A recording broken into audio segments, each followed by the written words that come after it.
A terapia hormonal na menopausa é um daqueles temas complexos, não é?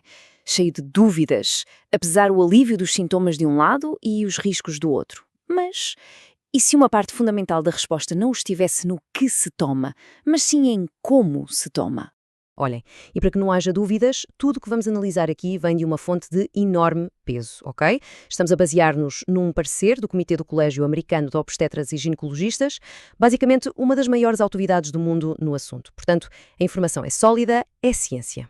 Então, a grande pergunta que nos vai guiar é esta.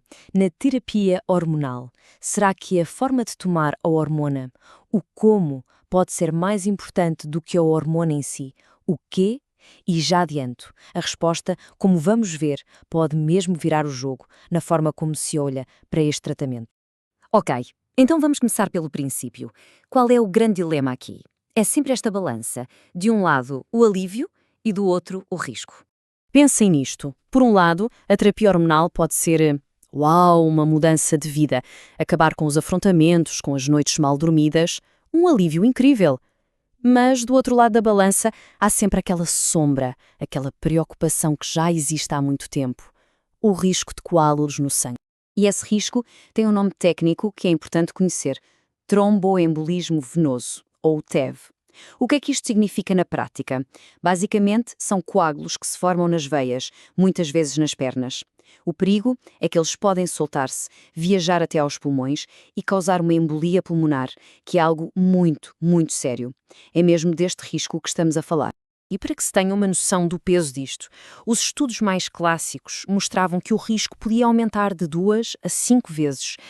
É muita coisa. É um número que, claro, deixou médicos e pacientes de pé atrás durante anos e anos. Mas a pergunta é, por que é que isto acontece? E será que este risco é o mesmo para toda a gente, para todos os tipos de terapia? A resposta está na viagem que o estrogênio faz pelo nosso corpo. E é aqui que a história se torna fascinante, porque existem dois caminhos completamente diferentes. De um lado temos o estrogênio oral, o comprimido que se engole. Do outro, o estrogênio transdérmico, aquele que é absorvido pela pele, seja num adesivo, num gel. O objetivo final é o mesmo, certo? Entregar estrogênio ao corpo. Mas a porta de entrada... a porta de entrada muda tudo. Vamos seguir o caminho do comprimido. A pessoa toma, ele é absorvido no intestino e para onde vai primeiro? Direto para o fígado. É a primeira paragem obrigatória. Os médicos chamam a isto o efeito de primeira passagem. E o que acontece? O fígado, de repente, recebe uma dose super concentrada de estrogênio e a reação dele é começar a produzir mais substâncias que ajudam o sangue a coagular. E depois, claro, essas substâncias vão para todo o corpo. Agora, vamos ver o outro caminho, o transdérmico. Quando o estrogênio é absorvido pela pele, ele entra direto na corrente sanguínea. Ele contorna o fígado nessa primeira fase. Vai-se espalhando pelo corpo e só depois chega ao fígado, mas em doses muito mais pequenas e constantes. Percebem a diferença? Não há aquele choque inicial no fígado. E sem esse choque, o fígado não tem aquele gatilho para produzir mais fatores de coagulação. Ok, a teoria é bonita, faz todo o sentido, certo?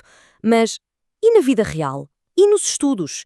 Será que os números confirmam isto? Vamos ver o que a ciência diz. E a resposta é um grande sim. A própria fonte desta análise, o Colégio Americano de Obstetras e Ginecologistas, diz preto no branco. Os estudos mostram que o estrogênio oral pode, de facto, promover a formação de coágulos. Já o transdérmico parece ter pouco ou nenhum efeito. A confirmação não podia ser mais clara. E se quisermos números concretos, olhem para isto.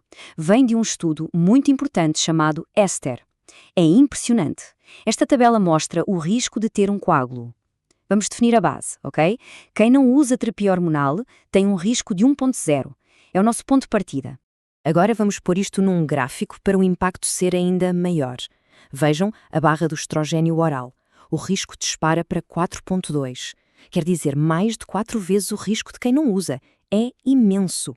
Agora, olhem para a barra do estrogênio transdérmico. O valor é 0.9. Não é 2, não é 1,5. É 0.9. É basicamente o mesmo risco do que quem não faz terapia nenhuma. A diferença não é pequena, é abismal. Então, o que é que isto tudo quer dizer?